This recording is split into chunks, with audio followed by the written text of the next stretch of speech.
Nous ne pouvons pas dire le contraire, mais il me semble que l'année 2023 a été très prolifique en termes de sorties de films. Que ce soit de l'animation, même du super-héros, de l'action, du romantique, de l'horreur, on a été servi chaque semaine quasiment en 2023.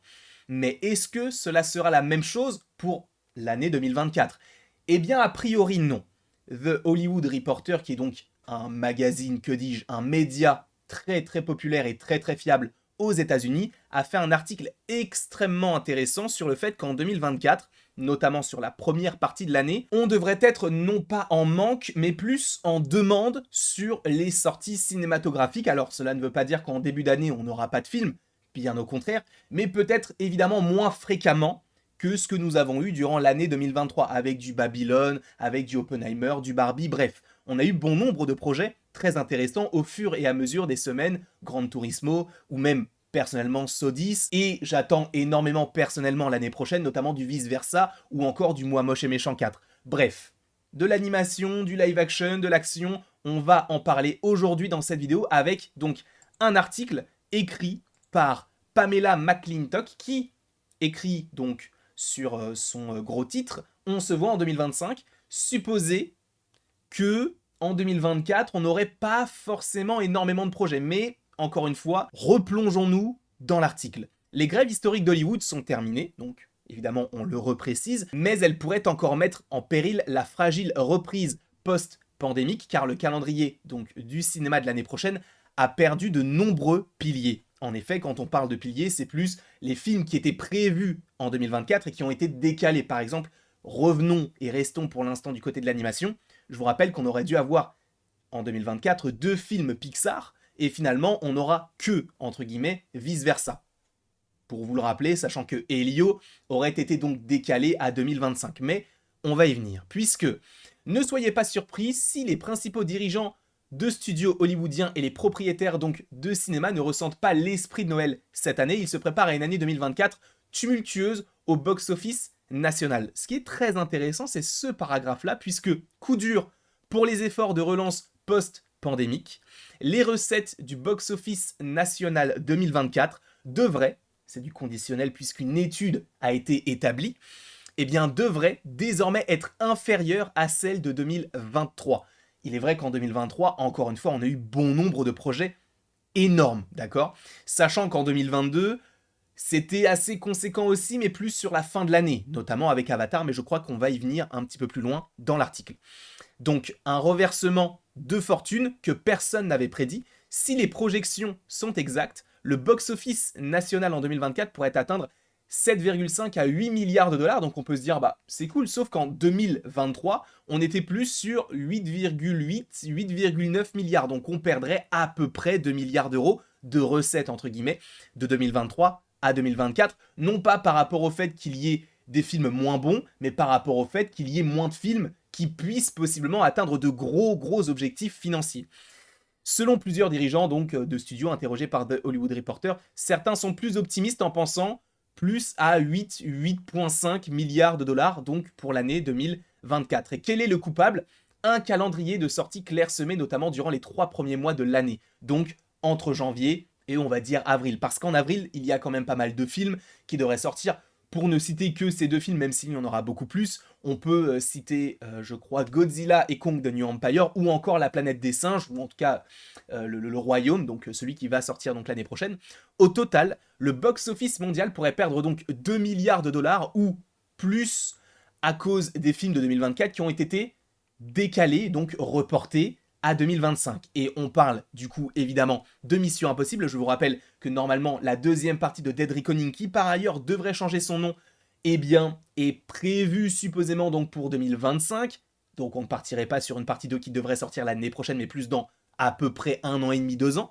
Ensuite, on te parle de Captain America Brave New World qui lui aussi a été décalé. Je vous rappelle qu'à la base, il était prévu pour le mois de mai 2024, puis pour le mois de juillet, c'est Deadpool qui a finalement pris sa place pour voir Captain America être décalé à février 2025. On te parle même d'un supposé nouveau superviseur pour certaines scènes qui seraient rajoutées donc en reshoot, qui devrait être établi d'ici quelques jours, quelques semaines, je ne sais pas, mais en tout cas, une sortie du film pour le mois de février 2025. On te parle également donc de Blanche-Neige, même si je ne pense pas que ce soit le film qui va amener énormément de gens dans les salles, quoique La Petite Sirène avait quand même été rentable. Et bien sûr, le prochain film Spider-Verse, je vous rappelle qu'il y a eh bien peut-être 1 an, 2 ans, lorsque Across the Spider-Verse avait été annoncé, eh bien il était prévu en étant coupé en 2 parties, une en 2023 et une en 2024, donc on aurait dû avoir en mars 2024 le film Beyond the Spider-Verse. Bien sûr que cela n'a jamais été prévu comme ça, mais c'est juste pour créer un petit peu la hype, selon moi. Et par la suite, il a donc été décalé à une date indéterminée. On suppose que ce sera pour 2025, par rapport au fait que entre une partie 2, entre une partie 1 et une partie 2, il vaut mieux ne pas attendre trop longtemps parce que la hype peut totalement descendre entre les deux films, même si, encore une fois, Across the Spider-Verse était tout simplement génial. Parmi les autres films qui ont fui donc 2025, qui ont fui vers 2025, lorsque les frappes ont commencé, donc on parle de Blade, pour rappel Blade, lui aussi a été décalé, mais lui ce n'était pas pour le début d'année 2024, mais plus pour la fin d'année, et il a été décalé à nouveau d'1 an.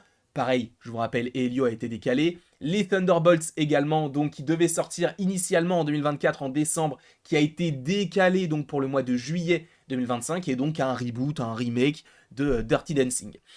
L'analyste Rich Greenfield, donc de Lightshade Ventures, a déclaré quelque chose de très intéressant. La réalité est que le box-office n'est plus le même qu'avant. En effet, maintenant, en plus, on a les plateformes de streaming. Lui-même le dit, le streaming a explosé. D'abord la pandémie et maintenant les grèves. C'est vrai qu'il y a eu pas mal de choses qui sont venues quasiment chaque année en lien avec tout ça, parce que d'un côté, on avait Netflix qui est arrivé, ça a donné lieu à une vague de nouvelles plateformes de streaming comme Disney+, Paramount+, bon bref, on en a eu pas mal qui sont arrivés, même Amazon Prime. Ensuite, bien sûr, on a eu le Covid et maintenant les grèves. C'est vrai que ça a été très compliqué pour le cinéma ces dernières années.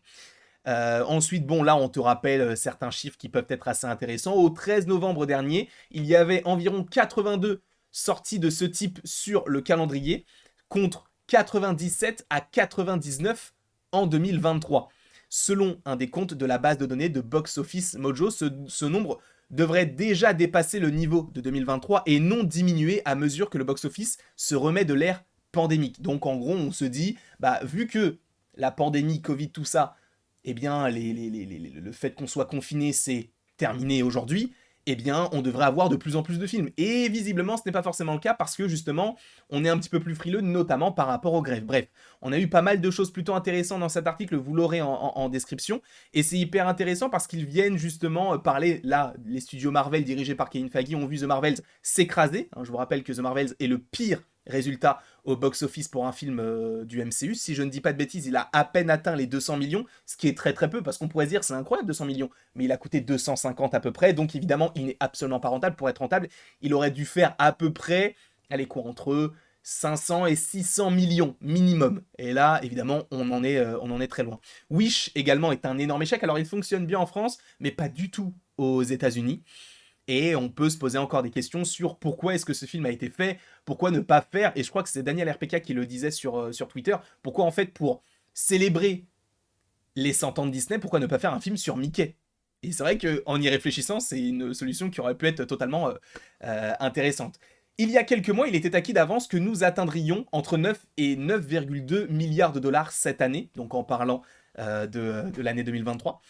Dans le passé, les films les films de fin d'année d'Hollywood n'auraient aucun problème à combler l'écart et à générer plus de 500 millions de dollars de revenus, sachant, il faut rappeler, comme je vous l'ai dit, qu'Avatar The Way of Water a généré sur ses 581 millions de dollars entre le 12 et le 31 décembre, lui a généré 400 millions, soit à peu près 2 tiers de ce qui a été rapporté dans le monde. C'est tout simplement énorme. Après, bon, on te rappelle quand même que on est beaucoup plus optimiste, parce que là, c'est vrai que ça a l'air d'être un petit peu compliqué. On est beaucoup plus optimiste sur la seconde moitié de 2024, où on aura donc du Deadpool, du Vice Versa 2, du Moi Moche et Méchant 4, du Eve, du Furiosa, du Fall Guy, bref.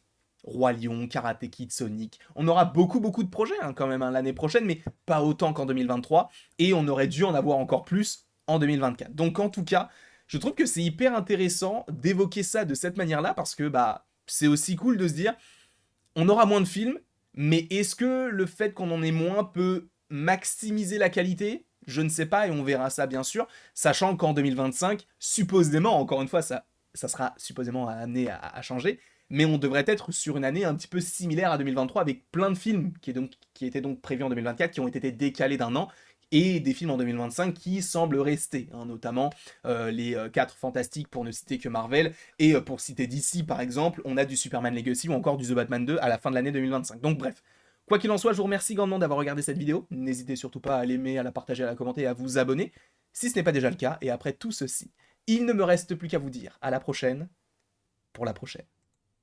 Et bien évidemment, sachez que vous pouvez aimer, partager, commenter, bref, vous pouvez faire évidemment tout ce que vous voulez, mais vous n'êtes absolument pas obligé de le faire.